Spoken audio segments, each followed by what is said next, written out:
What is up, guys? We are back for episode 2 of Big Things Coming. How you guys feeling? I'm feeling pretty good. Yeah. Beautiful. I mean, we made it to episode 2, bro. Episode 2. Well, like, it counts as episode 3, like if we include episode 0, but it's so weird. It's like, episode 0. It's episode 0. Like, is that like your thing? Was it? It was the last minute. It's like, do we count as episode 1? But, Daniel was our first guest. True. It was and the wasn't pilot. that amazing? Yeah. Wasn't It was the awesome? pilot to a TV show. Until we get cancelled. That's right. Before the season even ends. All right, Who we got guys. today? Our next guest is one of my favourite guitarists in Perth all time, because when I met this amazing person, she blew me away with her guitar skills. I was absolutely blown away. She participated in Perth United, the Ambassadors of Rock, which we were just discussing in the last episode, and I had the pleasure of recording a song with her. Give it up for Krissy Sanfead. Thanks, guys. How you been, Krissy? It's so good to see you again, mate. Yeah, it's great to see you again too. Yeah, I'll put that on my list of achievements. I got to record a song with Johnny. That's up there. That's a very big list of that too. I read it and I was just like, we'll just scribble me out. No, that's close to my It's a heart. highlight. No, like, Perth United was so cool because, like I was saying, I didn't know anyone there because Colourmind hadn't been a thing yet. I wasn't a part of original music yet. I was only just dabbling in the covers, and tribute stuff. And then I started getting into originals and I started making friends with you fine people. And Krissy, you're one of those people, and mate, you are an amazing shredder. I've got to tell everyone, I can't elaborate enough. She blew me away, mate. Like, yeah. Don't know what to say. I feel like I'm rendered speechless. Does that happen often though?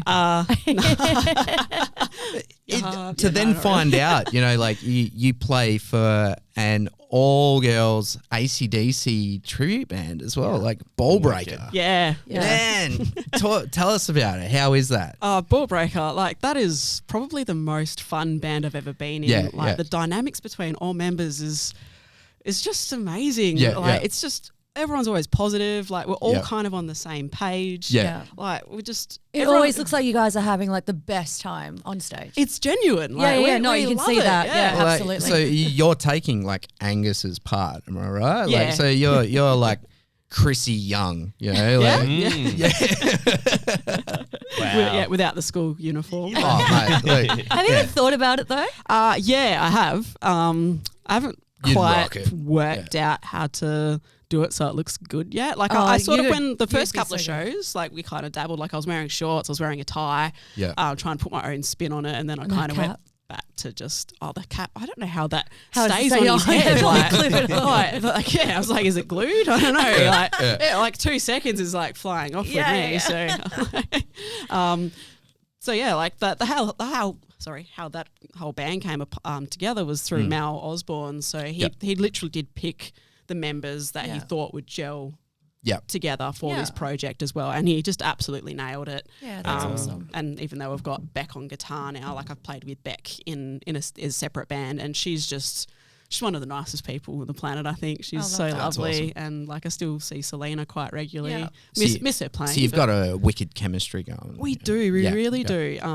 That's that what you see on stage is, as I said, 100% It's very real, genuine. hey? Yeah, and I think it's like so important in bands. Do you know what I mean? Like regardless if you're doing like a tribute show or original writing or just a cover band, you need the mateship and the synergy. Yeah, 100%. Like that family feel to it. I mean, you don't always get along well with your family, and you might not always get along well with your bandmates. There might be some words spoken here or there. When it's playing live, you can see like, if it's not on the right energy. Exactly right. You're allowed to have disagreements in your band. Course. That's what brainstorming is all about. Yeah.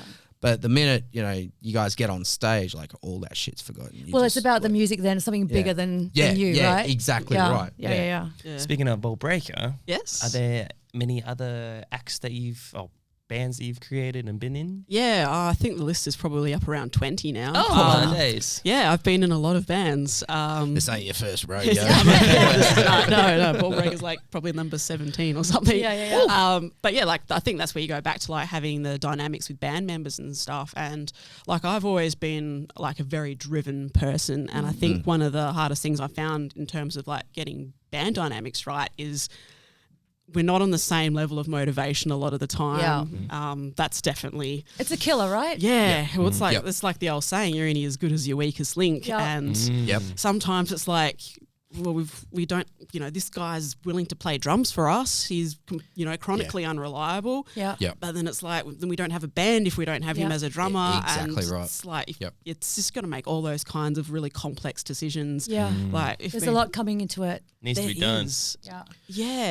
And like, just a different array. Most of them I think as well, like it's all about what your goals are. My goal is I want to be as big as Green Day. It's like, I just want to play a couple of local gigs in Perth. Man. It's like you're on different ambition levels. And I think it's really important to check in with your bandmates to make sure that you're still on the path to achieving those goals. Because people change all the time, right? And they could have things going on in their world, their private life that really, influences their ability to come to rehearsals every week or this or that. So just checking in all the time to make sure you're still there. And I think that's something that a lot of bands don't do. And I know like in past bands that I've been in, it's something that has been the detriment.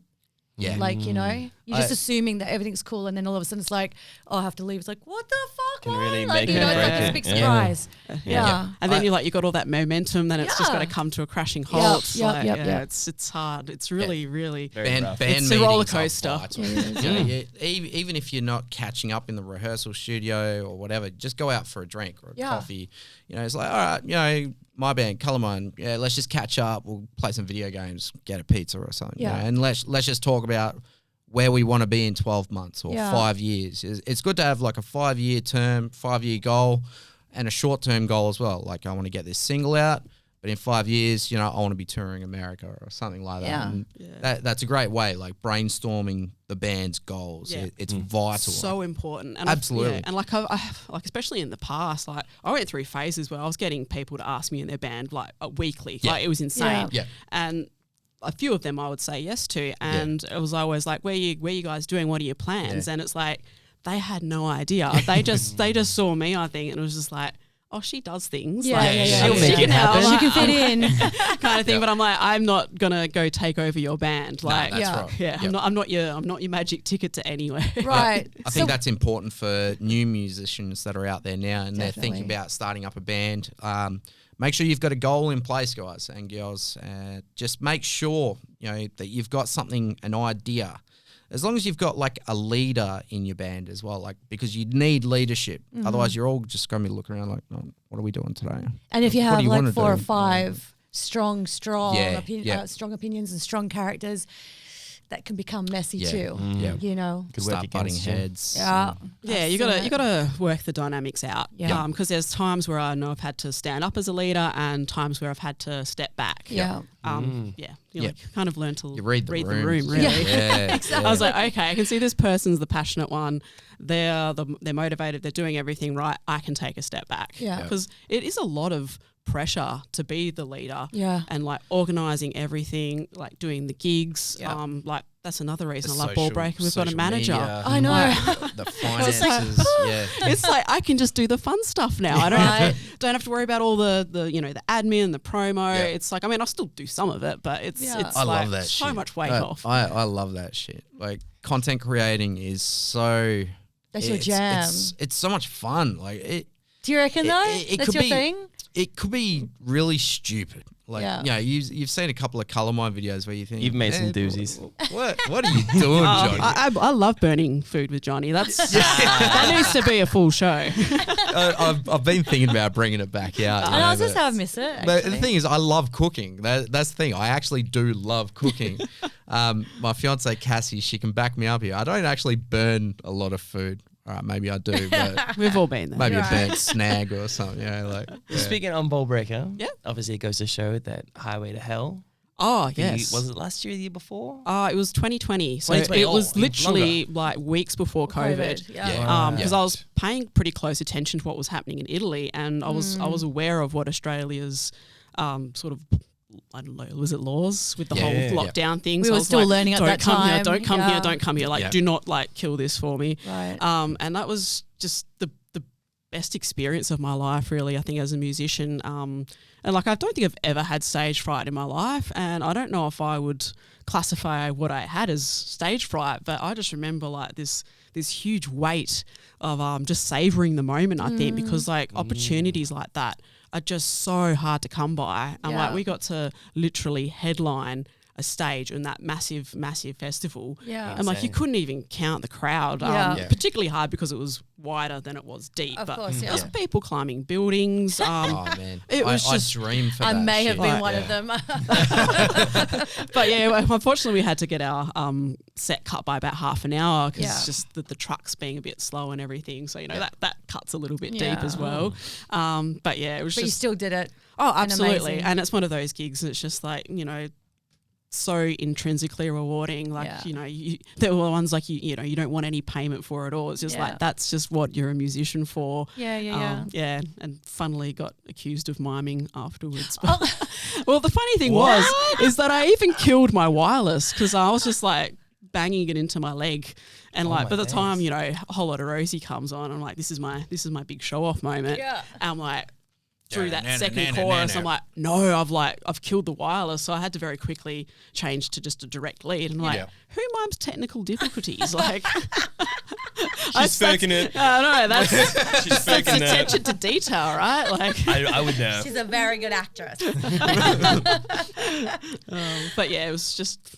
Yeah, you wish you could be playing those gigs. Yeah, I don't know what goes through the minds of some of these keyboard warriors, mate. Like, the comment, it's like, because we had one that it's got over 1,000 likes. Can't remember how many views it got. That was in December, and you really do have to wonder what goes through people's minds to actually invest their time in commenting. Like, especially when it's like, I didn't like the original song. Someone else singing it's even worse. So I'm like, Your opinion really matters right now. Thanks for your time. Scroll on, loser. You've changed the world with that comment. I know, right? I need to put my 2 cents worth in that no one asked for. But the best thing about that at the same time is because they've commented on it, it's triggering the algorithm. I find them somewhat amusing to me sometimes. Hate away. I'm starting to see that now as well. There's no such thing as bad press. No. So like, hey, you know what? You're getting my shit seen by other people, so thank you very much.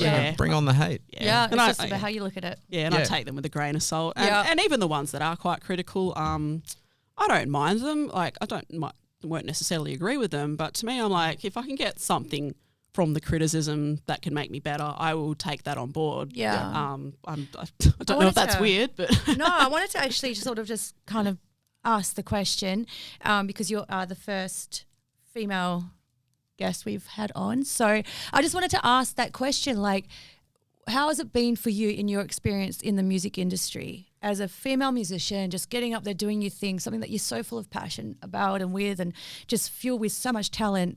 Have you ever been on that receiving end of like, oh, she's just a chick, or like, do you know what I'm saying? Like, have you ever had that, or have you not really experienced that? It depends on what scenes we're looking at. When it comes to our original music scene, I cannot speak more highly of how I've ever been treated. Like, I was very much more in the metal scene, especially like through all my 20s, and I felt nothing but respected pretty much the whole time. Brilliant. When I've dabbled in covers and stuff, that's where you get a lot more of that kind of judgment. You can tell, and toxic judgment. And it's one of those things as well, because I'm playing covers. I'm not really playing. I'm not showing off basically. So like, I've had a few issues like where I'm like, I can tell someone's in the crowd, and I'll just start shredding over a song that doesn't have shredding, and like getting the evil looks from the singer. But I'm like, then you just see their face, and they're just like.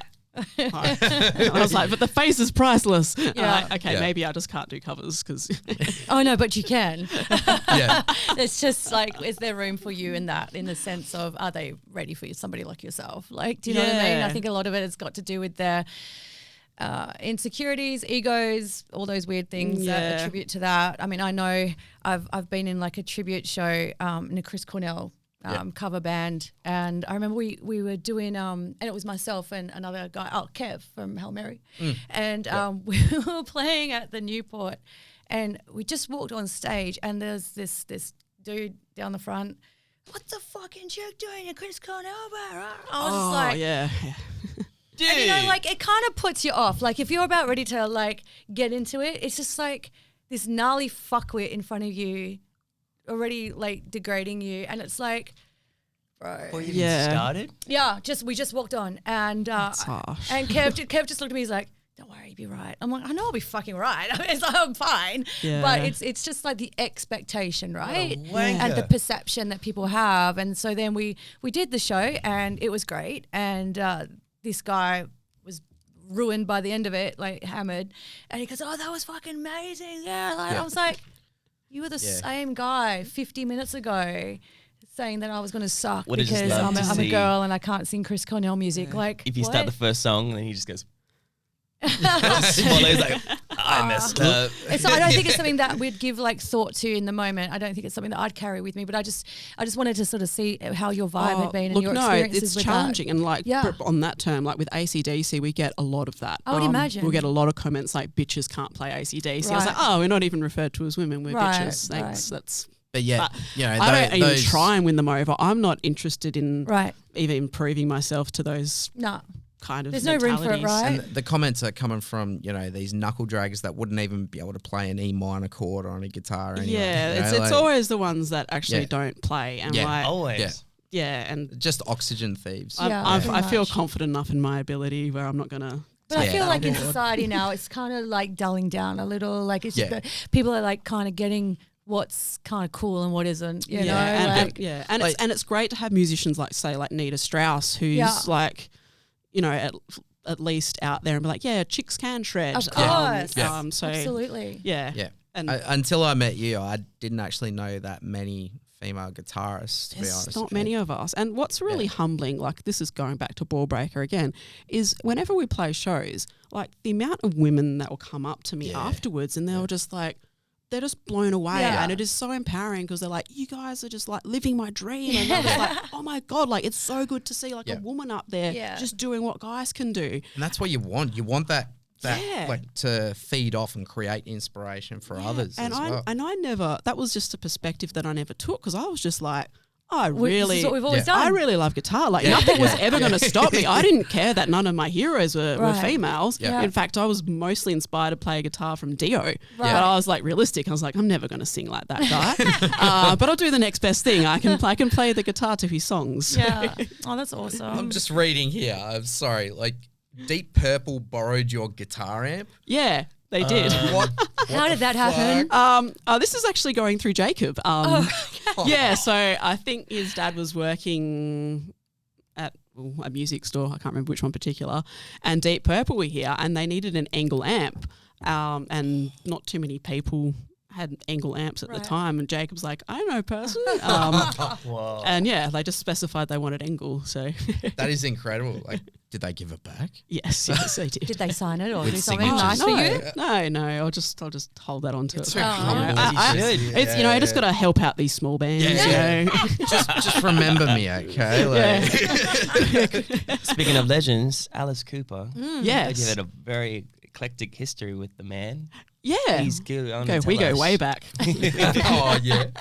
Alice is an amazing dude. In fact, I think that was kind of one of my first dreams. I think as a guitarist, was like 19. I was like, man, I'd love to actually be like a hired gun for Alice. But I got to meet him when I was 22, I think. Lucky enough to go on stage with him. Wasn't playing guitar, but not too many people get to go on stage with a big man. Right, so it's like a musician's resume, right? Yeah. You get to tick that box and be like, I jammed with Alice Cooper. I jammed with his guitarist. But afterwards, when I was like meeting him and everything, I was like telling him like, I play guitar and everything. And he actually asked me if I had like a CD or any content on me.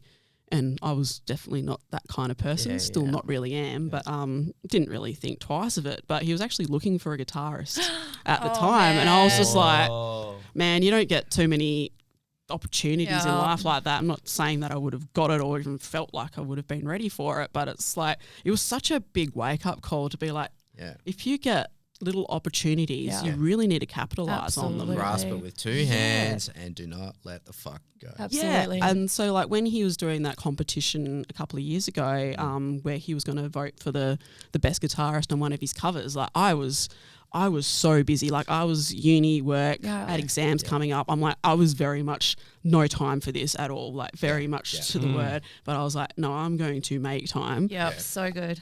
Did it. And I was floored to be a winner basically. Wow. And when the list came out, like I read it. No, I didn't even read my name the first time. I was just like, I didn't win. But then I was getting all this other stuff coming through. I was like, I'm just going to read it again. And I was like, oh shit, my name is there.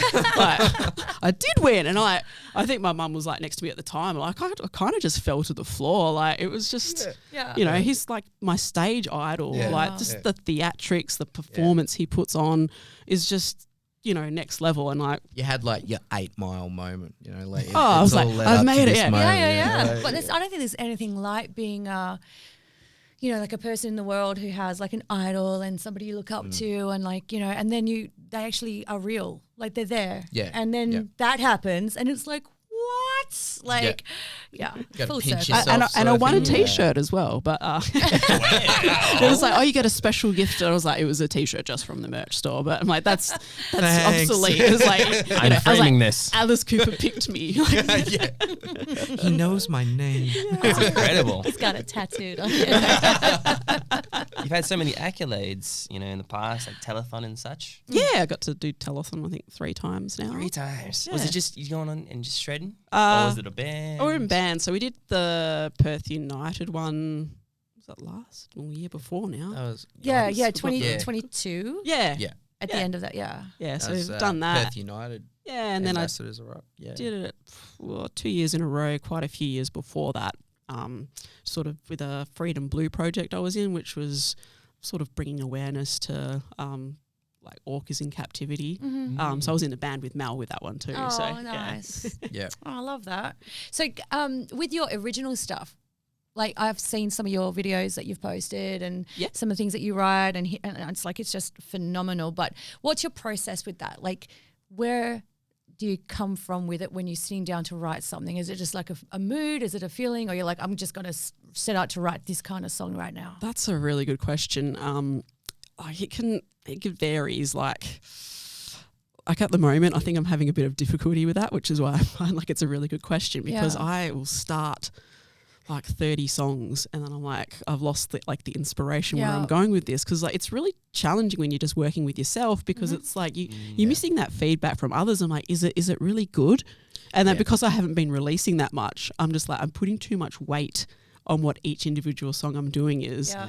So with the one I released, The Road to Desolation, like that was just this big, massive epic where I had just, that original riff was my idea and then I was able to just build on that. And most of that song actually has 4 guitar parts through the entirety of it.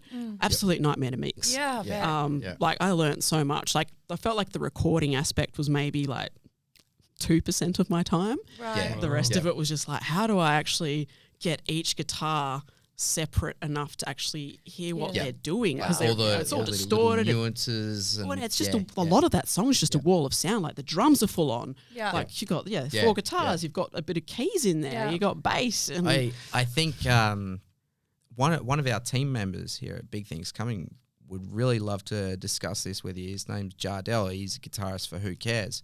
He's actually on his own little musical journey as a solo guitarist. He's about to start working on his own solo stuff. I'm going to point him in your direction actually. Like because some of the stuff that he's told me is like, oh man, he's got some wicked ideas.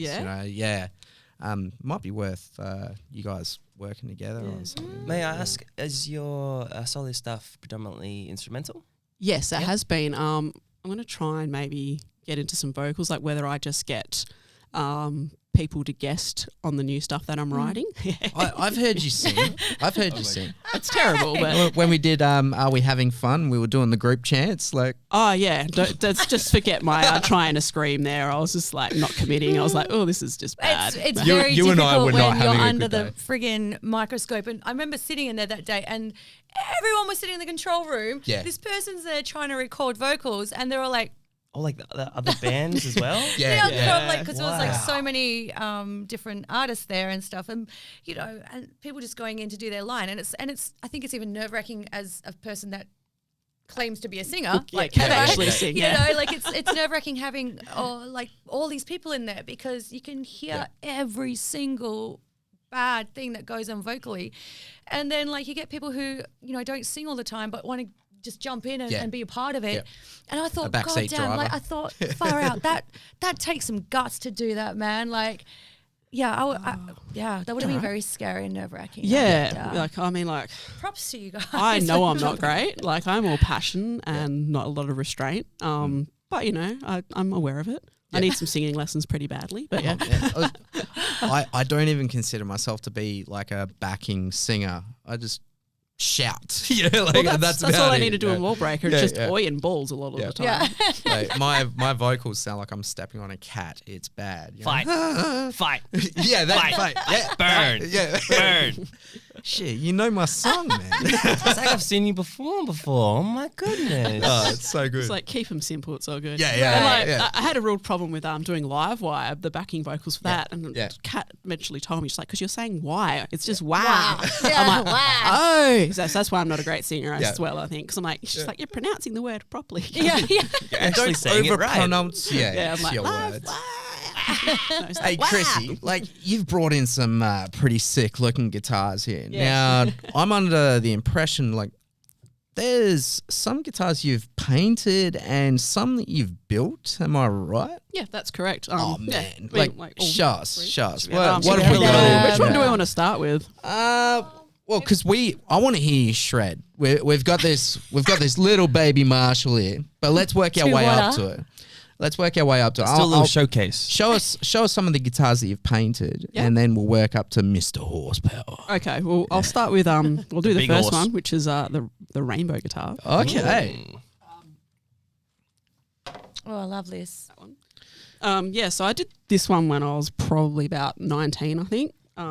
Scalp So, fretboard. as I was saying sick. before, Dio was my inspiration for playing guitar. Yeah. And it was this album in particular. Like, as soon as I heard Stargazer, I was like, it was one of those enlightening moments where I was like, that's the music I like. Like, I wasn't sure what I liked before this moment. This is the album that changed my life and made me play guitar. Yeah. What pickups you got in there? I got some quarter pounders. Oh, a quarter pounder? Yep.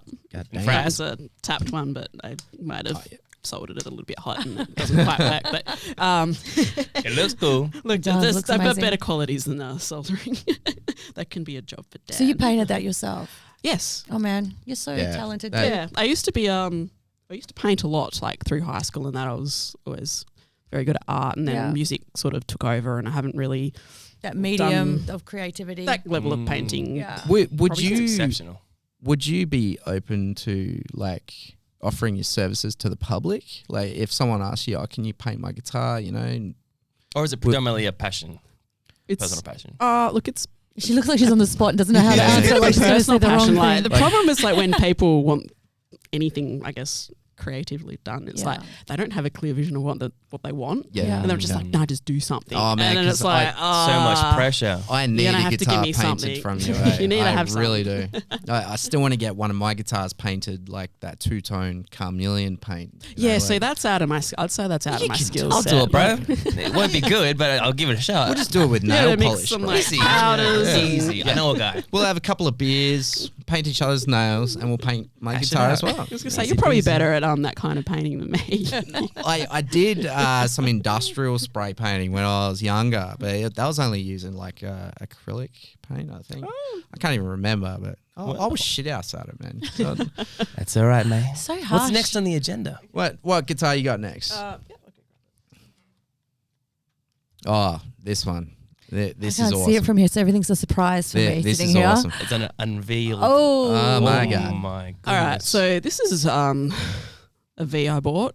So this is back in Beyond Never, and what I was doing at the time was I would buy a very cheap guitar, paint it up, and that was hopefully an incentive for people to come to gigs early and that kind of stuff. Yeah. And then I got this one, and I think I paid $50 for it. Came with 2 amps, 2 cables, and a guitar strap. Like absolute steal. Yeah. But I'm like, this is actually a really cool guitar. Like it's got shark fin inlays. It's got a bound neck. But it was pretty bad finish on it. I guess it was like had some silver on it, and it was a sunburst and some interesting things going on. That was a sunburst? With some silver paint on it. Yeah, I don't know right, what was Wow. going on at all. So Yeah. I sanded it back to the veneer. Then when I was clearing it, some of the paints didn't mix. I think the stain I used was actually an oil base. So then I was like, I have to sand all the way back. Then Troy, who was the drummer in my band at the time, was like, oh, I'll fix it up for you. Yeah. He held on to it for 5 years or something. Thought he'd lost it. So now I'm getting it back. And I was like, well, the veneer's way too thin now in places to make it workable. So I ended up just getting like a paint scraper and just carving into it. Yeah. You know, till my hands are blistered and bleeding because I don't like to. I don't go easy on some things sometimes. Fair. And then Passionate and spirited. I'm like, I'm getting this done. I am determined. You can actually I'm like tenacious. feel those grooves, but that's what makes it so cool. It's got like a really textured effect to it. Yeah, as well. and then I spent a horrendous amount on glow powder to put in it. So it's got all different colours, glow powders in it. Yeah. So there's like red glowing So there. this glows in the dark. Yes. Oh my fucking god, man! I wish we could kill the lights just to see it, but we can't. Oh my It's like god! Pimp My Ride, the guitar edition. Yeah. I can send a picture of it. Esther, we'll put that on our socials. Yeah. Can you send us a photo of that, like in action, man? I want to see that. You know, like I think that's that's cool. that's It'd be cool to everybody's see dream like to the have, like, a glow. before shot and then the now shot. I'd love to see that. That's every guitarist dream to have something that glows in the dark, yeah. shiny, you And know? like it even glows in my room because it's like my room's south side facing, and it gets no daylight at all, and it will still glow all night. Like it's expensive. It's expensive glow sick. powder, but it works very well.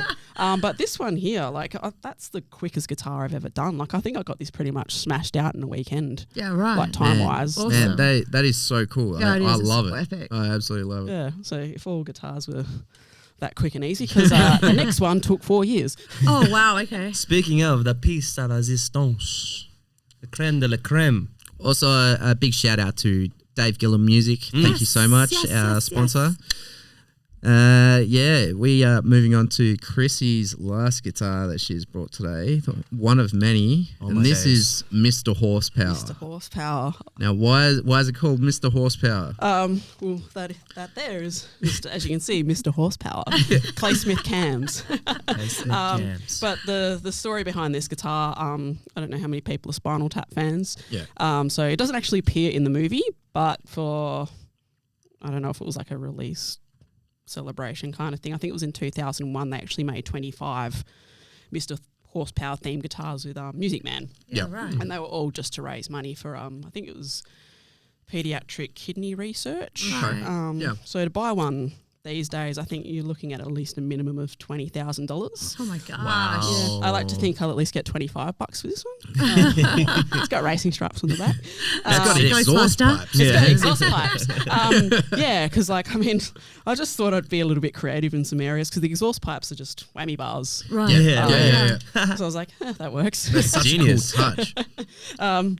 So you built this, right? Well, it's not from scratch. It was basically like a Telecaster kit. Yeah. Yeah. But yeah, like it needed a lot of You've gutted grouting it. and gutted it and painted it all. I even changed the inlays out because I wanted abalone. So that's stuff that you learn how to do like through the years, and you kind of just like, I'll just try this and see how it works. And you're saying much. 4 years. Yeah, well, there was a few little stop points where I was like, how do I get the pickups mounted and stuff, where I really had to kind of think about it. It was really hard to even find tyres that were... Yeah. I ended up getting them when I was on holiday in America. I was like looking at toy cars and wherever I was like, they're perfect. That is so cool. And then I've got a tuner in there as well, which is kind of cool. That's pretty fancy. The original one's actually got a gauge that picks up how hard you're hitting the strings. Oh my gosh. That's a little bit beyond my skill set. But I thought a tuner works. And like the Snark ones kind of look a bit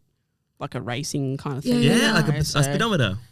Yeah, that's wicked. Yeah, and that's actually off That's just really like sick. some other tachymeter as well. So Cool. yeah. You know, I Like really, like pulling apart all the things in the shed. I really want to hear you shred this thing. So let's plug yeah. it in. We've got this baby Marshall right here. Krissy's informed me it's 2 watts of horsepower. Yeah, 2 watts. Should we aim it towards maybe one of the mics? Yeah, I reckon. Don't I hope we don't get any feedback, but Let's have a little you know, playing we'll scheme use here. my mic, I reckon.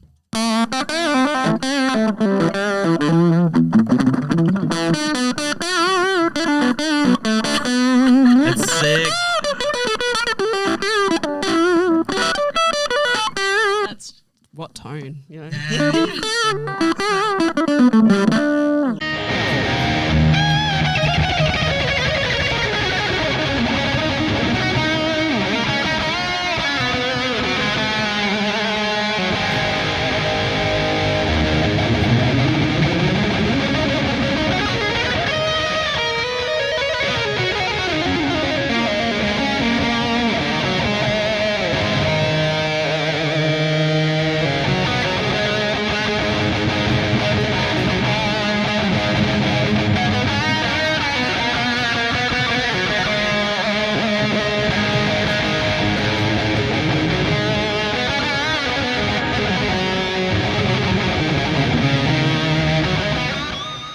But thank you so much for coming down. We appreciate you coming out. Krissy, you're an absolute and good luck legend. for the rest of the year. We can't wait to see what you've got lined up. Yeah, you got some gigs, the Ballbreaker Oh yeah, coming when are you up, guys playing next? Yeah, we've got 17th of February at the Ocean View Tavern with Gunners. Fantastic. Oh, that's literally around the corner from me, so I'll be there. Oh, really? Yes. You're miles north, I aren't you? really am. We're on the extremes. I'm like really far I have to south. pack a lunch everywhere I go. I know the pain. Yeah. And then, I've got, I'm in a Dio tribute. We've got a gig coming up and Dakira, which is the original band with Gina's project. So I think there's one coming up for that one too. Well, check your socials for April. details. Awesome. Excellent. Thank you so much. Thank you so much for having us, guys. Big things Krissy. coming tomorrow and the day after and the day after that. Big things coming. Infinitely. Cheers. See you soon. guys. Bye. Cheers.